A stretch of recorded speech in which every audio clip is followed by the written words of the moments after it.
Olá, tudo bem com vocês? Meu nome é Karine Albuquerque, eu sou professora da FAED, né, que vai trabalhar com vocês este semestre a disciplina de estudos de Libras, né? É uma disciplina obrigatória nos cursos de licenciatura e a gente vai começar essa aula conhecendo um pouquinho mais sobre a disciplina, o que a gente vai falar. Então, a gente vai fazer um contexto básico do que a gente vai estudar esse semestre e como a gente vai estudar esse semestre, tá bom?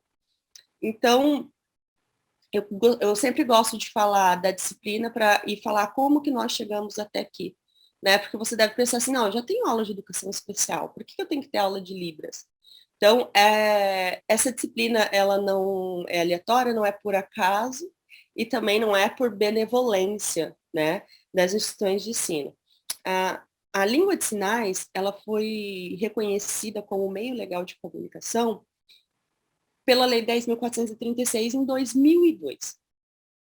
E aí, 3 anos depois disso, teve um decreto que regulamentou essa lei. Quer dizer, se eu tenho um reconhecimento de língua, não, reconhecimento de meio de comunicação, e a gente já vai falar sobre isso, eu tenho que regulamentar como esse atendimento vai acontecer. Então, uma das determinações do decreto 5626 é exatamente que a língua de sinais, a Libras, devia ser inserida como disciplina curricular obrigatória nos cursos de formação de professores para o exercício de magistério, seja ele em nível médio, como normal médio, ou nível superior, licenciaturas, e no curso de fonoaudiologia. Essa lei também vai falar sobre, em todos os seus capítulos, ela vai dispor sobre questões de saúde, questões de educação, língua portuguesa, atendimento. Então, essa lei não, o decreto, desculpa, fazendo uma correção. O decreto vai trazer essas normativas, é uma leitura interessante. Posso deixar como leitura opcional para vocês no AVA, para quem quiser se aprofundar.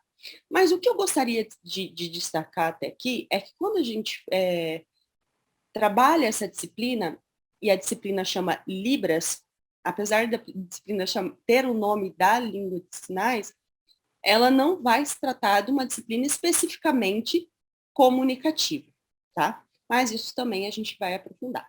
O que eu gostaria que vocês pensassem aqui é alguma coisa a respeito disso. Por quê? Porque hoje a gente já vive um contexto em que a língua de sinais está inserida na sociedade muito mais abrangente do que há algum tempo atrás, né? Aliás, é difícil hoje alguém que não tenha tido contato com a língua de sinais em algum momento qualquer que seja, né? A gente tem aí, você gostando ou não estou entrando no mérito, a gente teve um discurso de posse de presidente em língua de sinais. A gente teve recentemente, num dos programas mais populares, goste você ou não do programa também, não é essa a minha questão, o apresentador do Big Brother Brasil fazendo uma pequena sinalização que repercutiu isso no nosso principal meio de comunicação hoje, que é a internet, principalmente nesse período pandêmico e saindo aí da pandemia, isso se algo surge mais, então repercutiu sobre a língua de sinais. Nós tivemos proposta de redação de Enem sobre esse tema, nós tivemos semana passada, no programa também da TV aberta, né, da Globo, o Serginho Groisman conversando com uma intérprete de Libras que estava sinalizando. Então, enfim, se você ligar a TV, entrar no Instagram, entrar no Facebook, ainda você já deve ter tido um contato com a língua de sinais ou com alguma coisa a respeito dela. Que, quando eu comecei a dar aula na UFMS, em 2014, não era tão evidente assim, né? Por exemplo, essa pergunta que eu deixo aí para vocês era uma pergunta de prova em 2014, né? Que é uma parte da legislação. Então, a legislação vai dizer assim, considera-se, ponto de interrogação, aquela que, por ter perda auditiva, compreende e interage com o mundo por meio de experiências visuais, manifestando sua cultura, principalmente pelo uso da língua brasileira de sinais. Assinale a alternativa correta. Quem que vocês acham que é essa pessoa que preenche ali o parênteses? Pessoa surda? Deficiente auditivo? Surdo-mudo? Mudo? É? E eu posso dizer com absoluta certeza, porque eu era professora de disciplina, que eu tinha uma porcentagem de erro significativa de mais de 50% nesta pergunta. Apesar de esta sempre ser a minha primeira aula, porque eu não posso deixar a primeira aula de língua de sinais sem vocês saberem coisas básicas sobre o que é a disciplina, quem é o público que envolve e o que a gente vai aprender, né? Então, as pessoas ainda tinham erro por conta de uma narrativa histórica muito grande, que apesar da língua de sinais ter ocupado espaços, como eu venho dizendo para vocês, a gente ainda tem um resquício histórico muito generalizado nos nossos conceitos e na nossa percepção. Bom, então a resposta certa para essa pergunta a gente vai ver no próximo slide. E eu preciso dizer que quando a legislação, tanto a legislação, o decreto, quanto a lei vai dizer surdez, ele é um termo muito guarda-chuva para abrigar vários sujeitos dentro dele. Então, dentro do termo surdez, eu tenho, por exemplo, no decreto, a pessoa surda e o deficiente auditivo, que são definidos pelo decreto. Não sou eu, Karine, que está definindo, e nem, por exemplo, a área da saúde, que tem outra definição, né? O decreto, vale ressaltar que, apesar do decreto ter muita importância legislativa, ele também tem muita força social. Ele não consegue mudar, por exemplo, patologia, tá, gente? Não é disso que a gente está falando.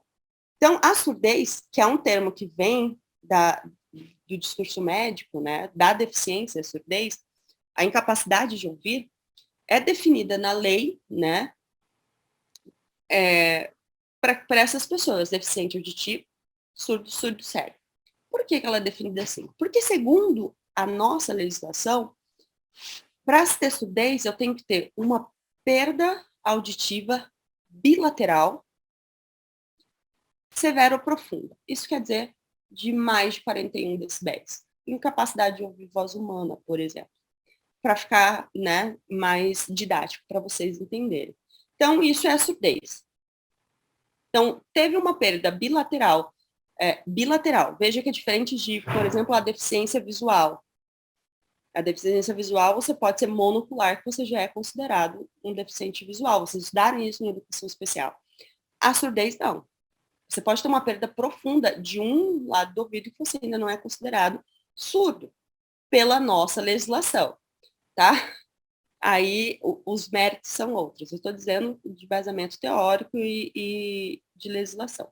Então, se eu tenho uma surdez profunda, bilateral, eu sou surdo? Não. Não. A nossa legislação define as pessoas, o sujeito, única e exclusivamente pela língua. O que a lei vai dizer? Se você, eu vou voltar no slide anterior, compreende e interage o mundo por meio de experiências visuais, manifestando sua cultura pelo uso da língua brasileira de sinais, você é um surdo. Se você tem a perda bilateral, ok, mas você faz o uso da leitura labial ou leitura ortofacial, enfim, o nome que você quiser dar. Se você lê lábios e você fala a língua portuguesa, você tem a língua portuguesa como sua língua de origem, você não é surdo, você é deficiente auditivo. Né? E a surdo-cegueira é uma deficiência única, né? Ela não é uma junção de surdo e cego, ela está ali meio flutuante nessa questão, e a gente também pouco trata de surdo-cegueira, mas ela está nesse guarda-chuva da surdez, dentro desse termo guarda-chuva da surdez. O que eu gosto de pontuar aqui com vocês, e sempre gosto de fazer os meus alunos pensarem a respeito disso, é que quando a legislação qualifica alguém como surdo única e exclusivamente pelo uso da língua e não pela perda auditiva, então quem tem o direito de ser chamado surdo? Quem tem a perda auditiva, não. só quem usa a língua de sinais, vocês têm que ver que também é uma construção histórica de relação de poder. Então, dentro do grupo da surdez, que é este grupo que eu falei, que envolve todos esses sujeitos, existe um grupo majoritário que se sobressai a outros grupos. E a vontade desse grupo é imposta aos outros.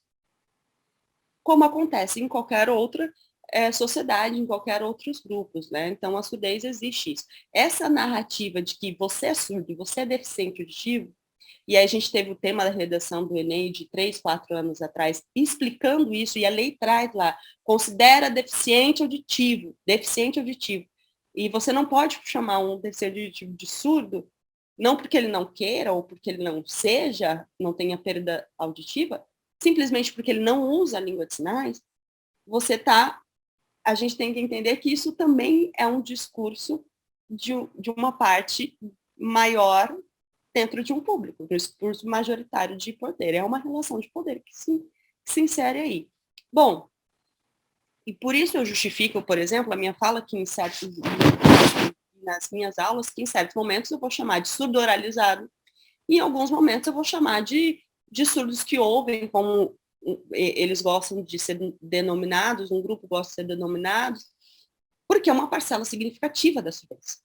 Apesar de ser o maior grupo, como eles se inserem melhor socialmente por conta do uso da língua portuguesa, né, eles têm menos força política. Isso é um fato. Mas eles não deixam de existir. Então, em respeito a essa busca por também ter uma identidade surda, né, que eles não deixam de ser surdos porque eles usam língua portuguesa, eu, em alguns momentos, vou preferir não usar o deficiente auditivo. Mas o correto pela legislação é a palavra deficiente auditivo.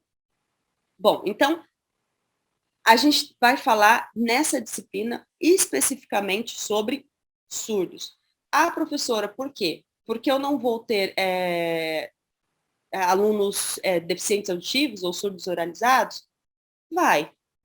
Mas assim como acontece nesse discurso, nessas relações de poder, os deficientes auditivos, apesar de estar na surdez, eles não são muito vistos e atendidos pela surdez.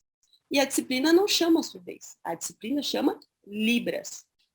Então, quando a disciplina foi proposta na lei, e a lei que reconhece a língua de sinais, ela veio para você conseguir conceber essa diferença linguística do surdo. A gente não vai falar das diferenças linguísticas do deficiente do surdo que ouve, ou do surdo oralizado, do deficiente ativo, porque, apesar de ter, ela não é tão grande em relação aos outros alunos, tá? Né? Apesar de, na minha visão, ser muito necessária, mas é um público que fica aí negligenciado nesse grande bojo que é a surdez. A disciplina é língua de sinais. E ela foi estrategicamente pensada com este nome para falar de singularidades linguísticas do grupo em questão, que é o grupo de surdos, que tem o direito de ser chamado de surdos pela legislação brasileira. Está ali, ó, considera pessoa surda. Está na legislação. Não sou eu que estou dizendo.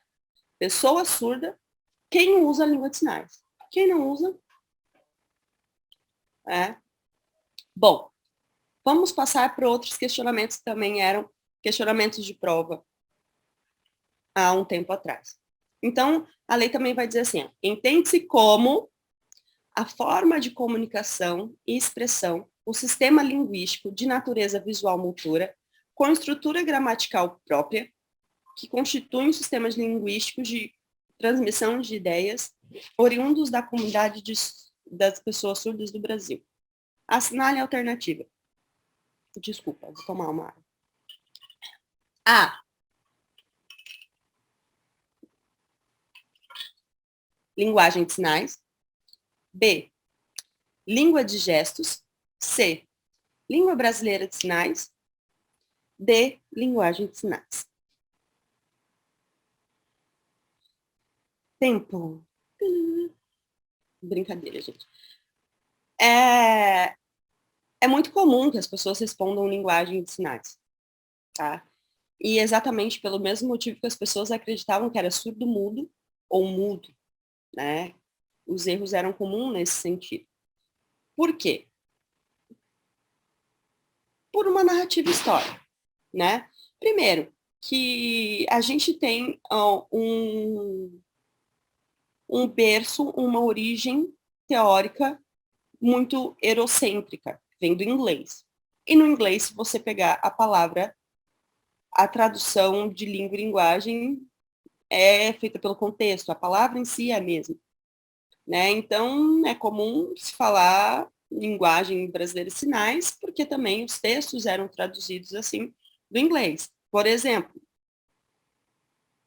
os textos que vêm da gramática da língua americana de sinais, produzidos, por exemplo, por Stoke, eles vêm em inglês, que é um americano, eles vêm em inglês. Então, a palavra é a mesma. Existe esse poder significativo da língua inglesa, que na tradução fica linguagem. Mas existe também esse histórico cultural de se tratar a linguagem, porque não havia um reconhecimento de língua. Aqui também nós precisamos fazer pensar sobre algo muito importante, né? Nesse parênteses. Por quê? Porque costumou-se, de uma maneira muito militante, apaixonada, dizer que a língua de sinais é a segunda língua oficial do Brasil. Quantos de vocês ouviram isso em algum momento ou acreditam nisso por algum momento? E, na realidade, ela não é, né? Ela não é. Eu não estou dizendo que a língua de sinais não seja uma língua, e a gente vai falar disso daqui a pouco. Não é isso que eu estou dizendo. Até porque o que reconhece uma língua não é a lei. O que faz de uma língua não é a lei. A lei reconhece ela como uma língua oficial ou não. E ela não foi reconhecida. Por quê? Porque a nossa Constituição, que é soberana acima de todas as leis de 88, vai dizer que a língua oficial do Brasil é a língua portuguesa. Então, caso não haja uma mudança na Constituição, o Brasil não tem duas línguas oficiais. A língua oficial do Brasil é a língua portuguesa. Existem centenas de línguas no Brasil. A gente não pode ignorar o fato e nem achar que é só a língua de sinais que acontece isso. Nós temos línguas aí, línguas nativas que até hoje não foram reconhecidas. A gente tem uma língua oficial de colonização, a gente tem que pensar nisso. Mas quando essa língua chega no Brasil, já existia aqui, por exemplo, o Tupi-Guarani. E essa língua não é uma língua oficial do Brasil. Existiam as línguas indígenas. Nós temos escolas, nós estamos no estado indígena, é um estado com predominância indígena. Eu já visitei escolas terenas, que as aulas são ministradas em língua terena, aqui no estado, da aldeia em Aquidauana. Eu não posso dizer que a língua terena não existe e que ela não é uma língua simplesmente porque o Estado brasileiro não a reconhece. Né? Então, uma coisa não tem a ver com a outra. Então, o que aconteceu com a língua de sinais não foi um reconhecimento de língua, foi um reconhecimento de meio de comunicação. Foi uma permissão do Estado brasileiro, junto com uma responsabilidade, de que a língua de sinais seria aceita como meio de comunicação, apesar do Brasil ter uma língua oficial. Porque se o Estado não faz isso, eles não têm direitos. Direito, por exemplo, de receber educação na língua que é deles. Por quê? Porque a língua oficial é a língua portuguesa. Então, essa permissão é muito importante, fundamental e histórica. Mas é uma permissão de uso. É uma permissão de uso que deu aos surdos alguns direitos, tanto que veio o decreto aí. Tanto que nós estamos nessa disciplina discutindo isso, né? Mas ela não elevou a língua de sinais como uma língua oficial. Tanto não elevou, que na lei que reconhece, ele coloca lá, não substitui a modalidade escrita da língua portuguesa. Ou seja, no Brasil, os surdos não são bilíngues por direito, eles são por dever. Né? É um dever do surdo brasileiro ser bilíngue, está na lei. Você pode usar a sua língua de sinais, você pode receber educação através da língua de sinais, você pode ser atendido na língua de sinais. Aliás, isso vai passar a ser um direito para você de ser respeitado a sua língua, porque é dever do Estado brasileiro fomentar o uso e difundir a língua de sinais, está escrito na lei, mas, em contrapartida, você vai ter que aprender o português escrito. Porque a língua portuguesa continua sendo a língua de soberania nacional. E aí, eu também não vou entrar no mérito de língua de poder e outras questões que vocês podem procurar se tiver curiosidade. E línguas minoritárias. Mas o Brasil, se você pega uma autora que eu gosto muito, Cavalcante, da Unicamp, Marilda Cavalcante, que vai falar sobre minorias linguísticas, ela vai te elencar, meu amigo, muitas outras, e vai falar sobre este mito. Eu tenho um texto também, publicado, sobre o monolinguismo no Brasil, principalmente evidenciando o caso do Sudeste. Como o português ele se colocou como uma língua de poder no Brasil, de negociação política, principalmente, e como ele suprimiu as outras línguas, né? Mas, enfim, eu gosto de fazer vocês pensarem isso, né? Eu não gosto de enganar vocês dizendo, não, porque é romântico, e é bom, e faz parte de uma luta, de um engajamento de uma comunidade. Não, a gente tem direito, porque a nossa língua é uma língua oficial no Brasil. Eu poderia falar isso para vocês, né? Mas o meu compromisso é com a ética e com a responsabilidade. Né? A língua de sinais não é uma língua oficial no Brasil, apesar de ser uma língua. E aí eu volto naquele parênteses que eu fiz. Por quê? Como eu disse, não é um Estado que reconhece a língua de sinais. E quando ele reconhece, ele vai falar, é um sistema linguístico. Quer dizer, ele já sabe que é uma língua. Ele já sabia que era uma língua.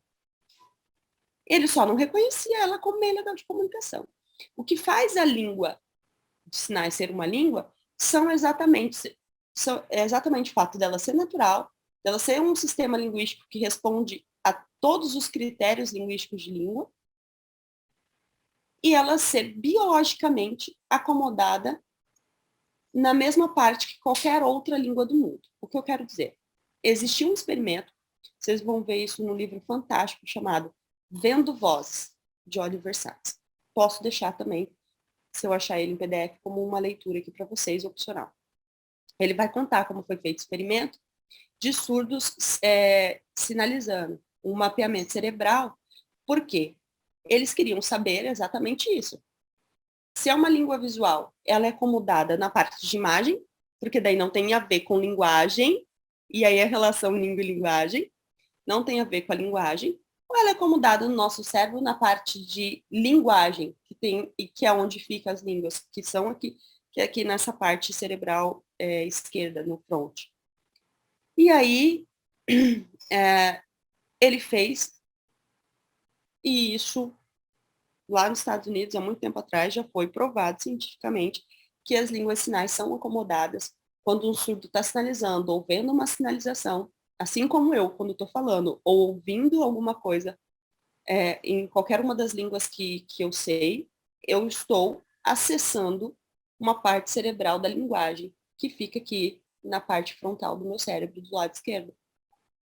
Ponto. Assim como eu, Karine, quando estou sinalizando, porque sinalizo, ou quando estou vendo, por exemplo, o André sinalizar com vocês, eu estou acessando a mesma área da linguagem responsável pela minha língua portuguesa. Então, biologicamente e linguisticamente, a língua de sinais é uma língua. Ponto. O fato do Brasil não reconhecer ela como uma língua oficial não faz dela menos língua ou uma língua inferior. Faz dela de uma língua minoritária. E isso também é um fato. Tá? Ela é uma língua minoritária dentro do país, assim como tantas outras que existem. Tá? Uma língua usada por quilombolas, as línguas usadas pelos indígenas, enfim, o próprio alemão usado na Serra Gaúcha, que é muito usado na Serra Gaúcha, é um dialeto alemão ali muito, muito próximo, e a gente tem muitas outras línguas minoritárias. Então, a língua de sinais, sim, é uma língua, não é uma linguagem. E isso é muito importante para a comunidade surda.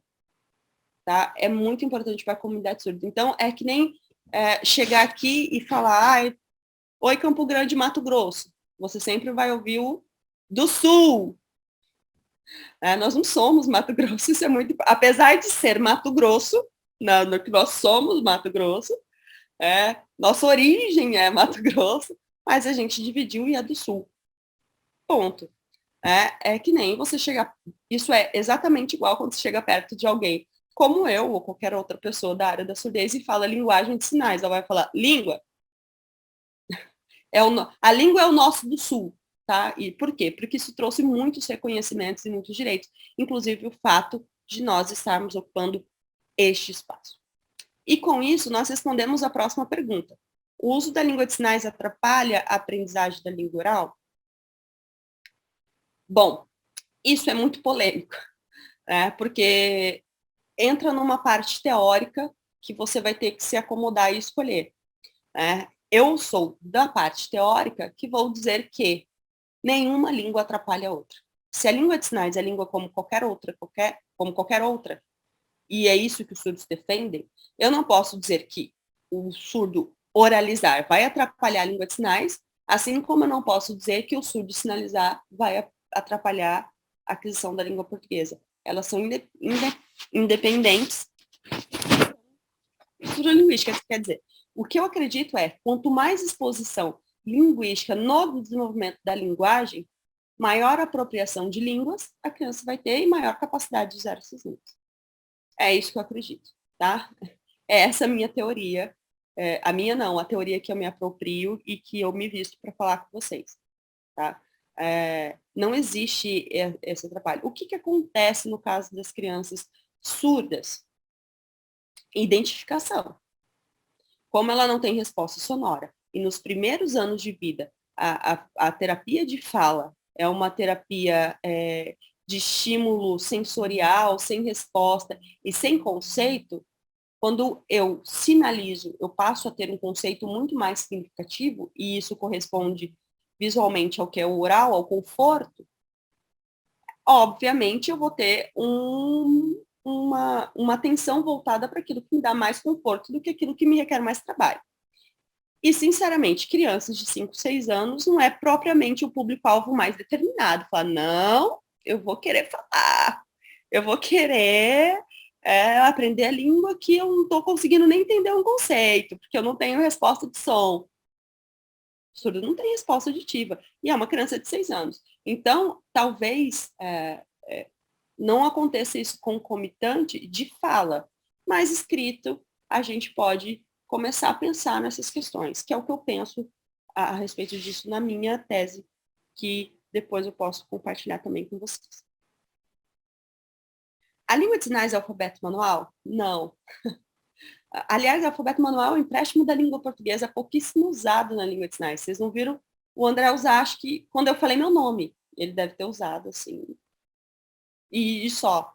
Né? Então, o alfabeto manual é uma parte mínima. Se você pegar o alfabeto manual, aprender e parar na frente do surdo e ficar falando palavra por palavra, enfim, é melhor você escrever, que é mais visual do que tentar falar com o alfabeto manual.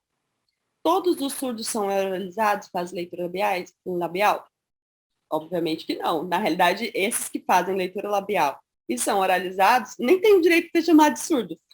Eles são deficientes auditivos, né? Surdo sinaliza, tá? Os surdos oralizados ou os deficientes auditivos que fazem terapia de fala é um outro grupo. É um grupo, por exemplo, maior, né? Eu, quando cheguei na universidade, eu fui dar aula, eu tinha 2 alunas surdas bilaterais profundas, assim, bicausia de 95% em ambos os ouvidos, uma da enfermagem e outra do jornalismo. As duas usavam língua portuguesa. Eu, até hoje, na universidade, não tive alunos surdos. Apesar de saber que a universidade tem alunos surdos, né? Tem 4, 5 alunos surdos, um já formou, tal. Mas a quantidade de deficientes auditivos que eu experimentei na universidade com algum problema de audição era muito maior do que alunos surdos, tá? Mas quem faz a leitura ortofacial geralmente não sinaliza e vice-versa. Obviamente que você tem que pensar que todo surdo, quando diagnosticado, passou em algum momento da vida por fonoaudiologia e treino de leitura. Então, e eles são visuais. Então, eles têm uma capacidade melhor de entendimento da leitura, mas não quer dizer que ele se comunique através disso, tá? A língua de sinais tem gramática? Se é uma língua, né? Eu não tenho como dizer, afirmar que língua de sinais é uma língua e falar, não tem gramática. E, aliás, é uma gramática muito difícil, não é uma gramática fácil, tá? Principalmente porque a gente vem de uma língua oral auditiva. Estou dizendo para nós, ouvintes, tá? Isso falo como professora de Libras que fui durante mais de 7 anos. A parte mais complicada de ensinar para um ouvinte são as regras gramaticais da língua de sinais. Primeiro, porque não tem a linearidade que existe na língua portuguesa. A gente não tem esse começo, meio, fim, né? Eu vou até pedir para o André para agora, que eu vou fazer uma frase em língua de sinais, para vocês entenderem.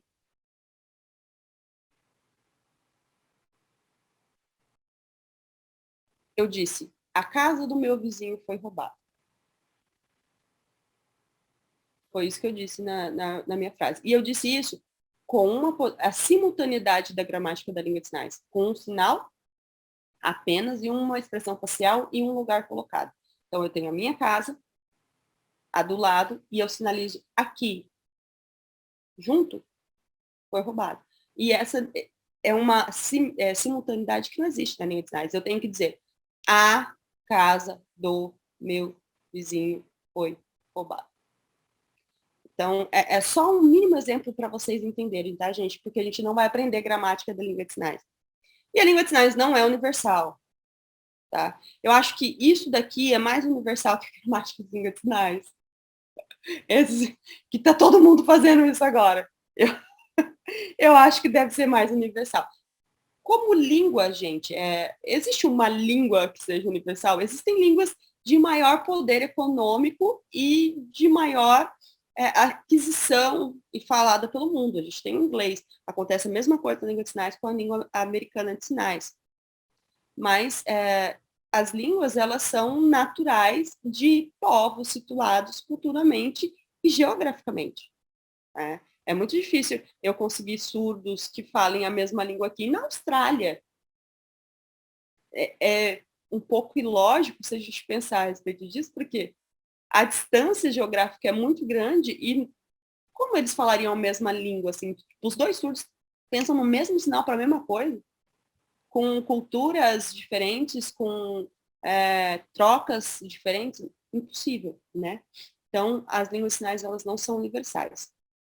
E eu acho engraçado que às vezes as pessoas perguntam assim pra gente, mas como que um surdo faz quando ele viaja para conversar com outros surdos? Como que você faz? Né?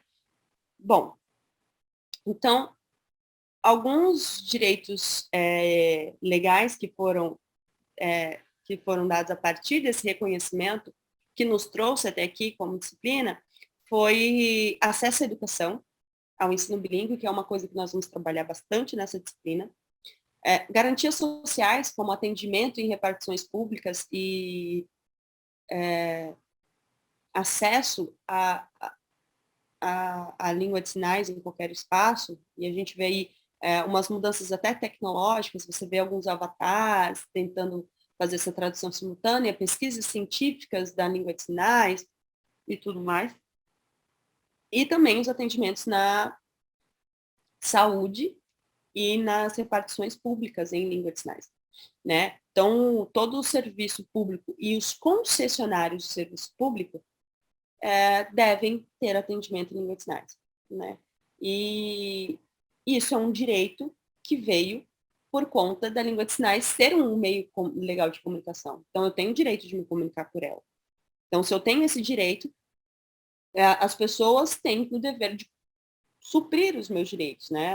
As repartições públicas, bancos, por exemplo, eles precisam respeitar a singularidade linguística dos surdos e a língua minoritária. E é um direito, gente, que eu vou falar para vocês, índios até hoje não alcançaram.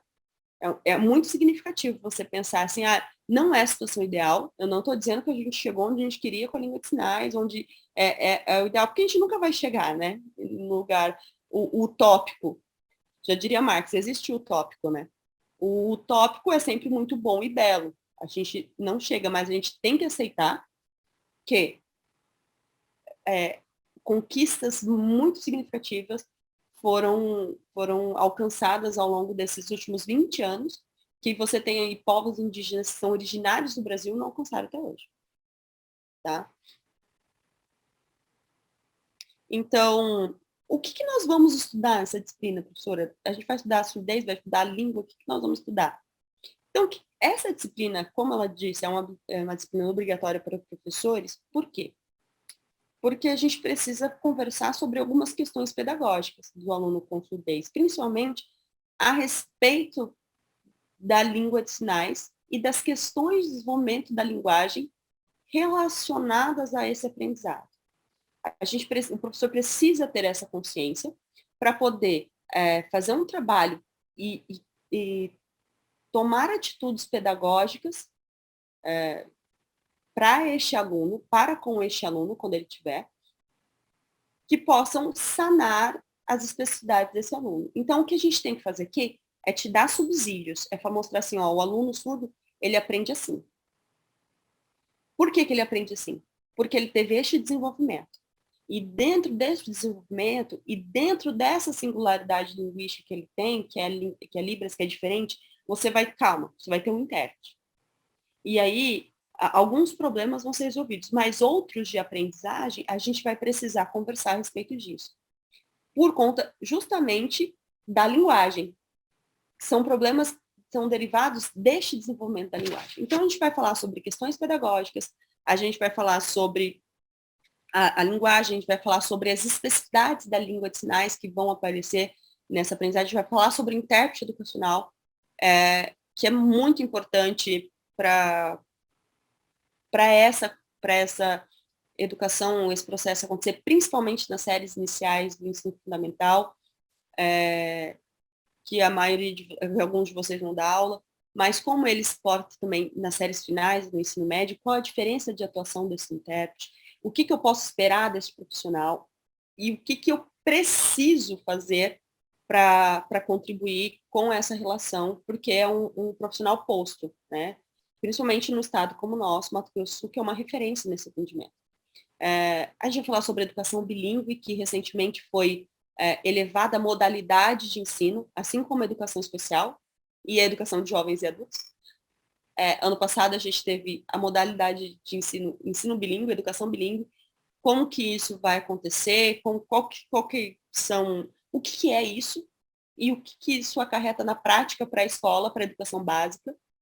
E aí, assim, obviamente, para a gente não ficar muito chato, a gente vai ter algumas aulas de sinais básicos. Você não fala assim, professora, eu não aguento mais te ouvir. Aí eu vou trazer a Elaine, que é outra professora de Libras, que é a professora surda da universidade, uma das professoras surdas que tem aqui, e ela vai trazer para vocês alguns sinais de língua de sinais, simplesmente porque a gente decidiu fazer essa opção. Eu poderia dar essa aula para vocês, mas eu confesso que gosto muito mais de interpretar, como o André está fazendo, do que ensinar os sinais básicos para vocês. Então, a gente vai dividir essa carga aí com a Elaine, que é uma colega de muitos anos, foi minha chefe, inclusive, há um tempo atrás, vocês vão conhecê-la muito em breve.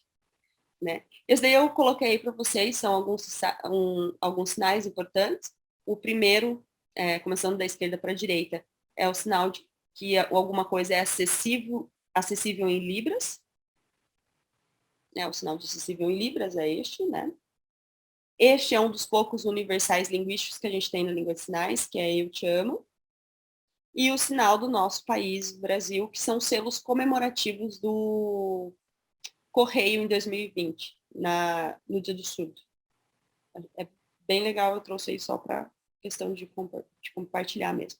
A disciplina sempre vai ter 2 avaliações e uma PS, como voga lá a normativa, a resolução que a gente tem que seguir. Serão 2 avaliações, uma possivelmente uma prova, outra um trabalho que a gente vai pensar ao longo da disciplina. Não tem como eu pensar no trabalho agora sem a gente ver a evolução de como esses conteúdos vão ser ministrados para vocês. E uma PS, né? Professora, não, como que vai ser PS? Vai ser prova? Não pensei também. Vamos ver quantas pessoas vão ficar de PS, espero que ninguém. E o que mais? Como que e o que mais?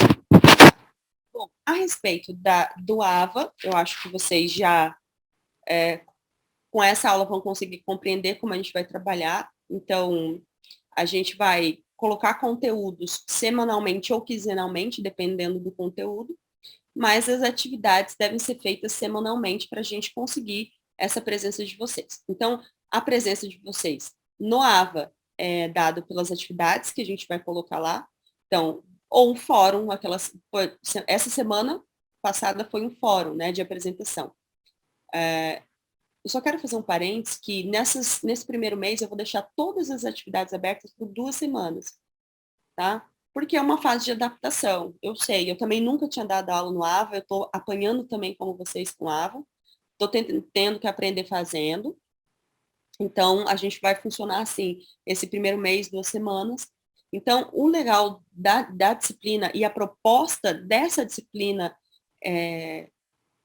à distância, vocês podem ler a resolução que saiu no final do ano passado, 2020, desculpa, justamente aulas assíncronas, quer dizer, não são aulas junto comigo à distância, são aulas gravadas que você pode assistir no tempo que você tiver, apesar da disciplina ter um dia, né, quarta-feira, que vai ser o dia programado para a gente fechar as atividades.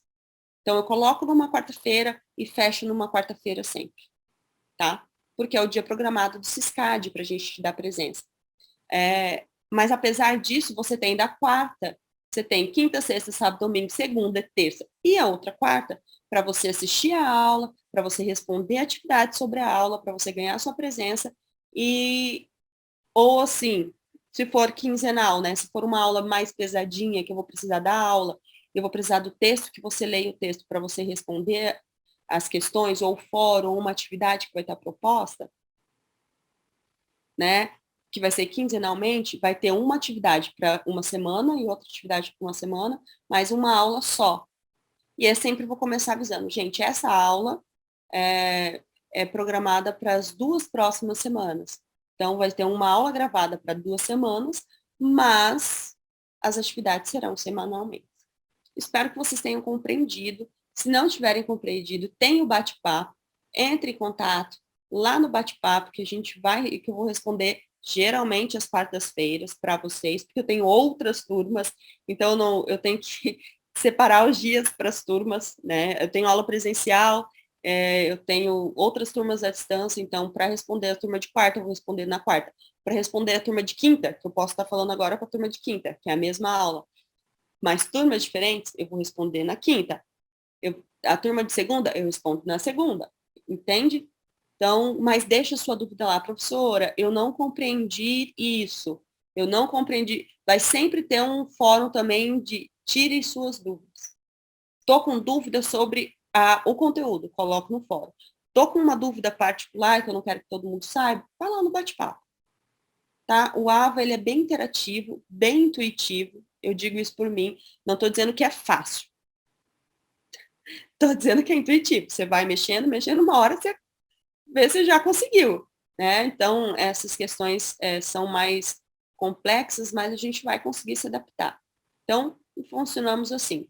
Presença semanalmente, vai ficar aberto uma semana atividade de presença, e eu vou procurar colocar atividade de presença, se eu conseguir, atividade de presença, no rodapézinho ou no título, atividade de presença, para você saber, preciso responder essa para eu ganhar a minha presença dessa semana. Atividade da presença semana tal. Atividade da presença semana tal. Aí você responde. E as aulas serão sempre gravadas e postadas aqui. Caso a gente precise fazer uma aula juntos, no Google Meet, eu não posso contar sua presença, porque a resolução me impede de contar sua presença no dia e na hora marcada. Justamente porque a proposta dessa disciplina é que você tem uma semana para você fazer aquela aula. Então, eu posso marcar com vocês, o número de aluno maior entrar, e aí essa aula vai ficar disponível também, colocar lá, e a gente fica com aquela aula por uma semana. Mas isso vai depender da demanda, tá? Se a gente realmente sentir essa necessidade. Porque eu acho que as aulas gravadas dá até... a gente sempre tem que pensar o lado positivo. Dá um conforto maior, porque eu posso voltar para... não entendi essa parte, eu volto naquela explicação. Eu posso guardar essa aula para eu estudar, né? Mas a gente pode fazer, por exemplo, uma aula de revisão, que daí a gente precisa de uma interação maior pelo ambiente do Google Meet ou do Zoom, como vocês preferirem. tá bom? Bom, era isso que eu tinha para falar com vocês hoje nessa aula, então eu não podia deixar vocês saírem daqui sem saber que a gente fala surdo, língua de sinais e que a gente vai aprender sobre práticas pedagógicas a respeito dos alunos surdos em sala de aula inclusiva na educação básica.